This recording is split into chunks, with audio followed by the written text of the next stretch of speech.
My research focuses primarily on financial management in public and nonprofit organizations. Specifically, I'm interested in fiscal institutions, especially budget stabilization funds, also known as reserve funds or rainy day funds, and tax and expenditure limitations. During periods of good economic growth, a state would put aside money, and during a fiscal downturn, during an economic crisis, a state can then dip into that fund to finance their current operations. With the whole recent fiscal crisis that states are facing, I recently completed a project where I looked at the impact of rainy day funds or budget stabilization funds on state credit ratings and borrowing costs.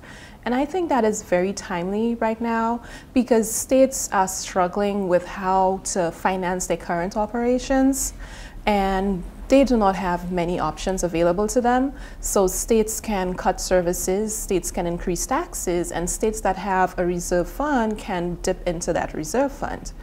And my primary concern was that dipping into these reserve funds was going to affect a state's credit rating and eventually the borrowing costs that the states would face when they go out to borrow capital. Many states keep about 5% of their general fund in these budget stabilization funds. So budget stabilization funds, history has shown in past crises that they barely make a dent in helping states deal with the economic crisis.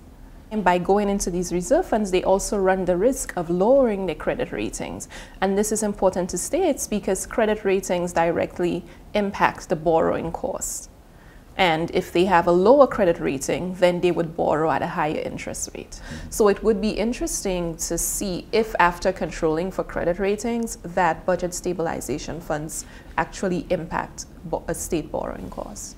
If by dipping into these funds, it affects their credit rating negatively, then what is the point of having a reserve fund if you can't go into it when there's a need?